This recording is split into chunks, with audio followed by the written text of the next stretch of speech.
Dans cette vidéo, on va aborder un chapitre du programme de première S qui s'appelle synthétiser de nouvelles molécules et fabriquer de nouveaux matériaux, dans lequel on va trouver un certain nombre de choses. On va parler de nanochimie, on va parler de synthèse de molécules complexes, mais surtout on va parler d'alcool, d'aldéhyde, de cétone et de leur nomenclature. On parlera aussi d'acide carboxylique, et enfin on parlera de propriétés de quelques matériaux, amorphes par exemple, et de matières plastiques. Alors on doit dire quelques mots sur la nanochimie, les nanomatériaux. Donc nano, ça veut dire 10 puissance moins 9 mètres. On travaille à l'échelle des atomes. Alors c'est vrai que toute transformation chimique s'effectue massivement à l'échelle nanométrique, mais là on s'intéresse à ce qui se passe réellement, des produits de niveau nanométrique, et les propriétés de ces objets de taille très petite sont révolutionnaires. Ces nanoparticules, ces nanotubes, ces nanophiles sont devenus des constituants courants de mousse, de colle, de membranes, conductrices transparence, de films émetteurs de lumière, d'imperméabilisants, de moteurs moléculaires. Par exemple, les nanotubes de carbone ont une résistance qui est 100 fois plus importante que celle de l'acier, pour une masse volumique 6 fois plus faible. Intérêt, les matériaux résistants, souples, légers, des micros en électronique, du stockage d'hydrogène, toutes sortes de choses. Cette boule d'atomes de carbone s'appelle un fullerène. Elle a plein d'applications en pharmaceutique, en cosmétique, en électronique, en photovoltaïque. On a ici quelques exemples de moteurs moléculaires. Donc ici c'est un moteur avec 2 roues par exemple. Ici on a des axes. Et puis enfin les nanoparticules métalliques présentent des propriétés qui sont très différentes des métaux massifs. Par exemple les nanoparticules d'argent ont des propriétés bactéricides et anti-odeurs, et on les trouve très couramment maintenant dans certains tissus, dans certains cosmétiques, dans certains déodorants, dans des pansements, dans des revêtements internes de frigo et d'aspirateurs. Voilà, donc le recours à ces nanomatériaux est extrêmement important, mais il faut ajouter que les risques pour l'environnement et surtout pour la santé humaine, liés à l'emploi massif de ces nanoparticules, ne sont pas encore bien connus et bien estimés. Les molécules dites biologiquement actives, les médicaments, les protéines, les hormones, les odeurs, toutes sortes de choses, possèdent des associations particulières d'atomes qu'on appelle des groupes caractéristiques. L'environnement de ces groupes définit ce qu'on appelle des fonctions chimiques. Par exemple, on peut trouver les groupes hydroxyle, OH, on peut trouver les groupes carbonyles, C double liaison O, on peut trouver les groupes carboxyle, C double liaison O, avec un autre oxygène et une autre liaison. On peut trouver les groupes amines, où on a un atome d'azote, et les groupes amides, C double liaison oxygène, azote. Donc on a ici un certain nombre de groupes caractéristiques qui peuvent donner des fonctions. L'hydroxyle donne la fonction alcool, le carbonyle, s'il est terminal, donne la fonction aldéhyde, et s'il n'est pas terminal, donne la fonction cétone. Le groupe carboxyle, s'il est terminal, avec un hydrogène, donne l'acide carboxylique. Ce même groupe, s'il n'est pas terminal, donne ce qu'on appelle une fonction ester. L'amine donne la fonction amine et l'amide donne la fonction amide. Alors voilà quelques molécules biologiques. Est-ce que vous sauriez reconnaître différents groupes caractéristiques et déterminer les fonctions correspondantes? Je vous laisse réfléchir un petit peu, vous pouvez mettre sur pause avant de consulter la solution. Donc on a entouré ici les groupes caractéristiques. On donne leur nom en vert, on retrouve les groupes carboxyle, amide, carboxyle, hydroxyle, et les fonctions correspondantes. Ici on a 2 groupes carboxyle, celui-là est terminal, il définit la fonction acide carboxylique, celui-là n'est pas terminal, il définit la fonction ester. Ici on a une fonction amide, ici on a un groupe carboxyle terminal qui donne la fonction acide carboxylique, ici on a un groupe hydroxyle qui donne la fonction alcool, ici on a la fonction amide, la fonction alcool, etc. Alors parlons un peu plus précisément maintenant des alcools, des aldéhydes et des cétones. Vous vous souvenez peut-être de ce qu'on appelle la classe d'un alcool. Eh bien ça dépend du nombre de carbones qui sont liés au carbone qui porte le groupe hydroxyle OH. Eh bien lorsque l'atome de carbone porte 3 autres atomes de carbone, c'est un alcool tertiaire, ou alcool de classe 3. Lorsque le carbone qui porte le groupe hydroxyle porte 2 autres atomes de carbone, c'est un alcool secondaire. Et enfin, lorsque l'atome de carbone ne porte qu'un seul atome de carbone autre, eh bien c'est un alcool primaire. Et le cas de cette molécule qui s'appelle méthanol, ce cas très particulier, appartient aussi aux alcools primaires. Est-ce que vous pourriez donner le nom et la classe des alcools qui sont ci-dessous? Vous pouvez mettre la vidéo sur pause pour répondre aux questions. Eh bien cette molécule, avec ces 2 carbones, c'est l'éthanol, un alcool de classe 1. Ici c'est un propane 2-ol, classe 2. Un méthanol, classe 1, et le 2-méthylpropane 2-ol, qui est un alcool de classe 3. L'oxydation ménagée d'un composé chimique se produit quand ce composé perd un ou plusieurs électrons. Par exemple, l'oxydation du cuivre métallique en ion Ce2+, se traduit par une équation, alors on appelle ça une demi-équation électronique parce que c'est pas une équation de chimie, qui nous dit que le cuivre donne les ions Ce2+, plus 2 électrons. Et bien de la même façon, les alcools de classe 1 peuvent être oxydés de façon ménagée en aldéhyde. Ici on a la fonction alcool, qui va perdre 2 protons H+, et 2 électrons, et va nous rester eh bien, la fonction aldéhyde, c'est-à-dire le groupe carboxyle en position terminale. Le groupe carbonyle, pardon, en position terminale. Et de la même façon, les alcools de classe 2 peuvent être oxydés en cétone. Donc ici on a la fonction alcool de classe 2, puisque le carbone porte 2 radicaux, 2 carbones différents. Et on va avoir ici la fonction cétone qui va être produite de la même façon en libérant 2 protons H+, et 2 électrons.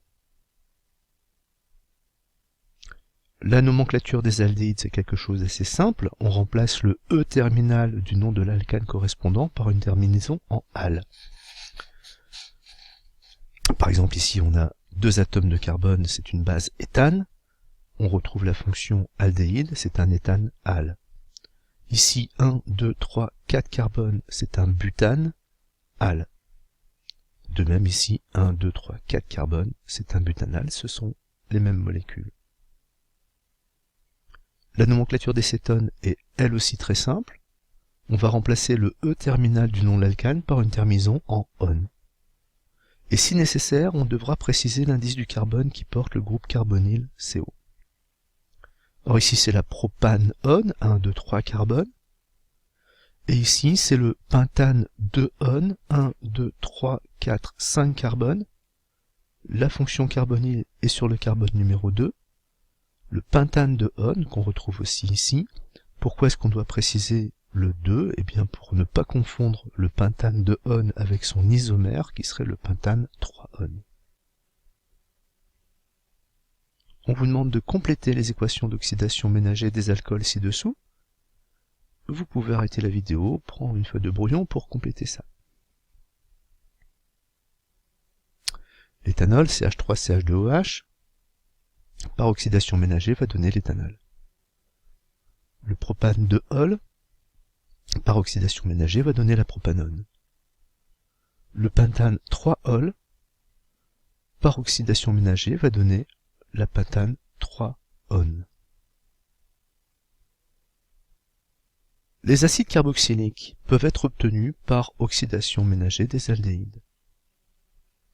Ici on a un aldéhyde, en présence d'eau, il va former la fonction acide carboxylique en libérant 2 protons et 2 électrons.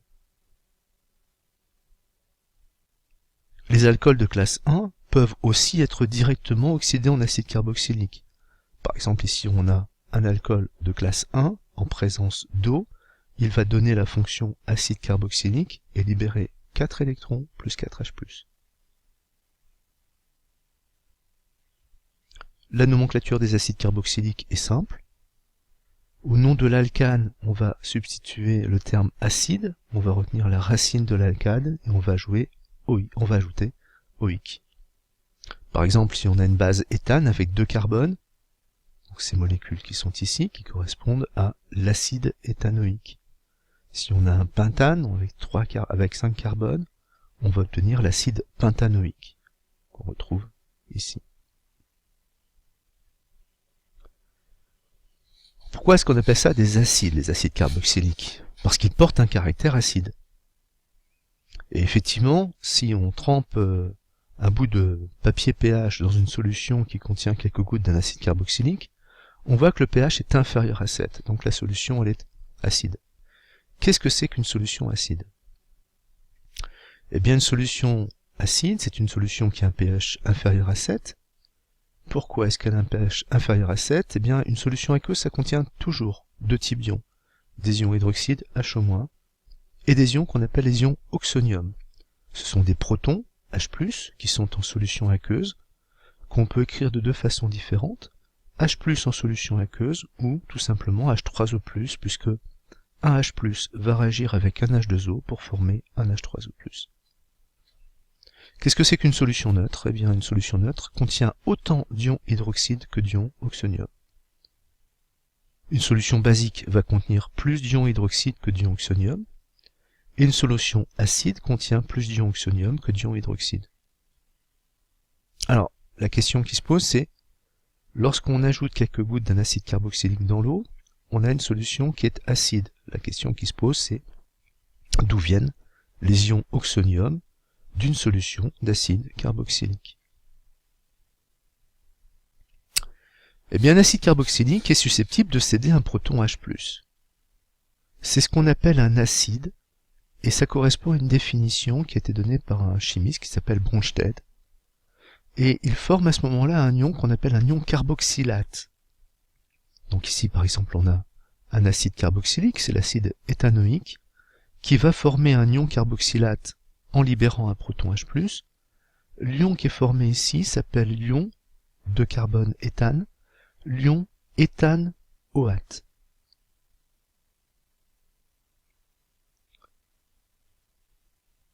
Si on fait la même chose en solution aqueuse, on va produire des ions H+ hydratés, qu'on peut aussi écrire d'une façon un peu différente. Si je prends une molécule d'eau avec une molécule d'acide éthanoïque, ça va former un ion éthanoate et un ion H3O+. Et on retrouve ici les ions oxonium. Voilà donc pourquoi la solution d'acide carboxylique est une solution acide.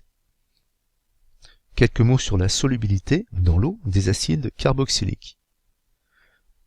L'acide carboxylique a deux parties. Cette partie où on a la fonction acide carboxylique, COOH, présente des liaisons qui sont polaires. La liaison CO, la liaison CO, la liaison OH. De l'autre côté, par contre, on a des liaisons qui sont apolaires. La liaison CC, la liaison CH ne sont pas polarisées. Ce qui fait qu'on se retrouve avec deux sites différents. Ce site, cette partie de la molécule est très soluble dans l'eau. Par contre, elle est très peu soluble dans les solvants apolaires, les solvants organiques. L'autre partie de la molécule, c'est l'inverse. On a une partie de la molécule qui est très soluble dans les solvants apolaires, les solvants organiques, par contre qui est très peu soluble dans l'eau. On définit donc deux pôles. Un pôle qui s'appelle le pôle hydrophile, soluble dans l'eau, et un pôle qui s'appelle le pôle lipophile, soluble dans les solvants organiques. Si le pôle lipophile est court, c'est le pôle hydrophile qui emporte, et à ce moment-là, eh bien, l'acide est extrêmement soluble dans l'eau. C'est le cas par exemple de l'acide méthanoïque, de l'acide éthanoïque. Par contre, si le pôle lipophile est grand et long, l'acide devient de moins en moins soluble dans l'eau. Et lorsqu'on a beaucoup d'atomes de carbone, ici, on va se retrouver avec des acides qu'on appelle des acides gras. Eh bien, les acides gras sont les constituants des lipides, c'est-à-dire des matières grasses organiques, animales et végétales. Un petit peu de diététique. Dans les matières grasses animales et végétales, il existe différents types d'acides gras. Ici, on a ce qu'on appelle les acides gras saturés, qui ne présentent pas de double liaison. C'est ce qu'on trouve dans le gras animal, par exemple dans la graisse, dans la couenne de jambon, et c'est pas très bon pour la santé. on trouve dans les huiles végétales des acides gras insaturés, en position 6. Alors, nous, on appellerait ça plutôt en position Z. Vous vous souvenez de cette isomérie? Lorsque ça ressemble vaguement à un E, c'est Z. Lorsque ça ressemble vaguement à un Z, c'est E. Eh bien, ça, c'est bien. Ça, c'est bon pour la santé. Alors, par contre, ce qui est vraiment pas bon du tout pour la santé, c'est ces acides gras qui sont insaturés avec des doubles liaisons en position trans. Et ça, c'est obtenu avec des matières grasses industrielles, par exemple celles qu'on obtient à partir des dattes, du dattier à huile.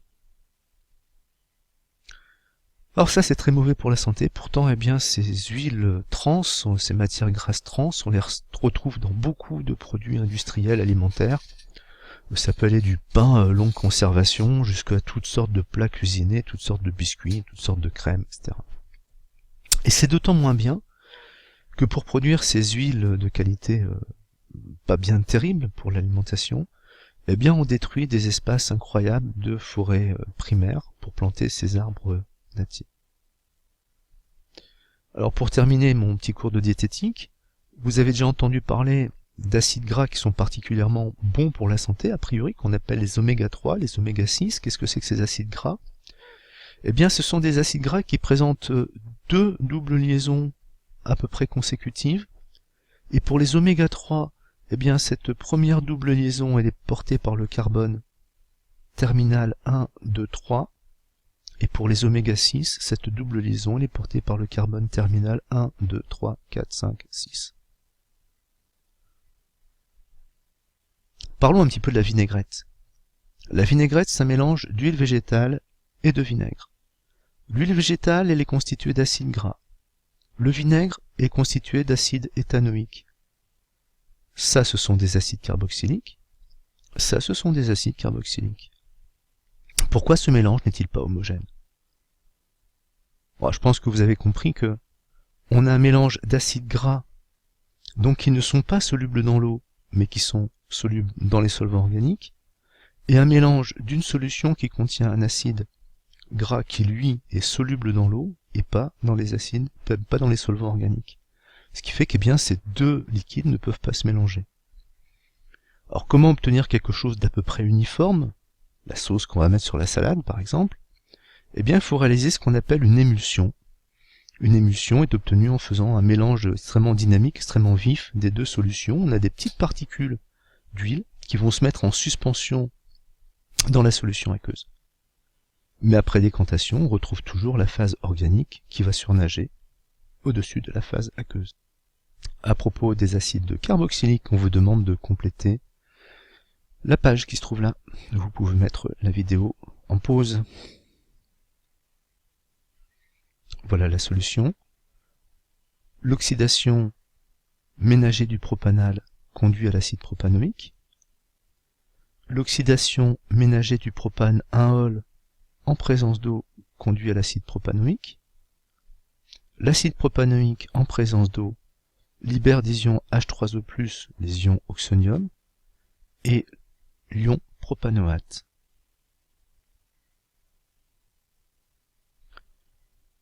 On nous demande d'étudier un exemple de synthèse soit d'un aldéhyde, soit d'une cétone, soit d'un acide carboxylique. Je vous propose d'étudier la synthèse du butanal. Alors il faut savoir qu'il y a des tests caractéristiques qui permettent de mettre en évidence aldéhyde, cétone, acide carboxylique. Pour mettre en évidence la présence d'un aldéhyde, il existe 3 tests: DNPH, qui est commun avec les cétones, et des tests spécifiques qui sont la liqueur de Fehling et le réactif de Tollens. Enfin, pour mettre en évidence un acide carboxylique, eh bien, il suffit de mesurer le pH et de montrer que le pH diminue. Le test à la DNPH est tout simple à faire. Il suffit de mettre quelques gouttes, très peu, de ce réactif, et en présence d'un aldéhyde ou d'une cétone, on obtient un précipité jaune. Le test à la liqueur de Fehling est lui aussi très facile à mettre en évidence. On fait un mélange de deux réactifs, la liqueur de Fehling A, la liqueur de Fehling B. On met ça en présence d'un aldéhyde ou d'une cétone, on fait chauffer. En présence d'une cétone, ça reste bleu. En présence d'un aldéhyde, ça devient rouille. enfin le test au réactif de Tollens, qu'on appelle aussi le test au miroir d'argent, fait apparaître un dépôt d'argent métallique à la surface du verre dans lequel on aura mélangé un aldéhyde et le réactif de Tollens. Alors maintenant, comment effectuer la synthèse du butanal? Alors le matériel est assez compliqué, il faut prendre un ballon, une ampoule de coulée, il nous faut une colonne dans laquelle on va avoir les vapeurs qui vont monter, un thermomètre de contrôle en haut, il nous faut aussi une colonne de distillation, un réfrigérant, et on récupère ici ce qu'on appelle le distillat. Donc on veut produire le butanal, sa densité 0,82, sa masse molaire 72 g par mol, sa température d'ébullition 76 degrés, insoluble dans l'eau. Eh bien ce butanal est synthétisé à partir de butane 1-ol, densité 0,81, masse molaire 74 g par mol, température d'ébullition 118 degrés. Dans le ballon, on a placé 20 ml de butane 1-ol. Avec l'ampoule de coulée, on amène goutte à goutte le mélange oxydant, c'est en fait une solution d'ion dichromate en milieu très acide, et cet oxydant est au final en large excès. Le distillat récupéré, et on le dépose dans une ampoule à décanter. On a deux phases, la phase supérieure qui surnage, la phase inférieure. On récupère la phase supérieure. On mesure son volume, on trouve 14,5 ml. Lorsqu'on fait un test à la liqueur de Fehling sur cette phase supérieure, on trouve un résultat positif. Que prouve le test à la liqueur de Fehling? Pourquoi maintenir une température en haut de la colonne à moins de 80 degrés? Pourquoi dans l'ampoule à décanter y a-t-il deux phases? Une phase aqueuse, une phase organique, et pourquoi récupère-t-on la phase supérieure? Quelle quantité de matière de butanal a été apportée dans le ballon? Quelle quantité maximale de matière de butanal aurait pu avoir été produite? Quelle quantité de matière de butanal a réellement été produite? Quel est le rendement de la synthèse? On peut arrêter la vidéo pour essayer de répondre à ces questions. Le test à la liqueur de Fehling montre qu'on a produit un aldéhyde, donc le butanal qu'on cherchait à obtenir. On maintient la température à moins de 80 degrés pour favoriser l'admission des vapeurs de butanal dans le tube réfrigérant et limiter les vapeurs d'eau et de butane 1-ol qu'on veut maintenir dans la colonne et dans le ballon. La phase organique contient le butanal, qui n'est pas soluble dans l'eau. Elle surnage car la densité du butanal est plus faible que celle de l'eau. La masse volumique du butanal vaut 0,81 g par millilitre. Sa densité vaut 0,81. Quelle est la quantité? Alors c'est pas du butanal, c'est du butanal. Quelle est la quantité de butanal qu'on a introduit? C'est sa masse sur sa masse molaire. Et la masse, on l'obtient en faisant le produit de la masse volumique par le volume. 0,81 g par millilitre, que multiplie 20 millilitres, que divise 74 g par mol, ça nous fait 0,22 mol. Puisqu'on dit que l'oxydant est en très large excès, tout l'alcool devrait être oxydé en aldéhyde. Et on voit d'après l'équation qu'une mole d'alcool donne une mole d'aldéhyde, donc la quantité maximale de butanal qu'on pourrait obtenir, c'est la même que la quantité d'alcool qu'on a obtenue, 0,22 mol. La masse volumique du butanal vaut 0,82 g par millilitre. Quelle est la quantité de butanal qu'on a réellement obtenue? C'est la masse obtenue sur sa masse molaire, c'est-à-dire la masse volumique que multiplie le volume obtenu sur la masse molaire. 0,82 g par millilitre, on a obtenu 14,5 millilitres, on divise par 72 g par mol, on obtient 0,165 mol. Alors qu'on pouvait espérer obtenir 0,225 mol, on n'a obtenu que 0,165 mol de butanal. Quel est le rendement? C'est la quantité obtenue sur la quantité qu'on aurait pu obtenir dans les conditions optimales et au maximum. 0,165, 0,125, ça fait un rendement d'à peu près 73%. Terminons cette vidéo en parlant de matériaux amorphes et de matières plastiques. Dans un premier temps, on parle de matériaux amorphes, et on va prendre un exemple, l'exemple du verre.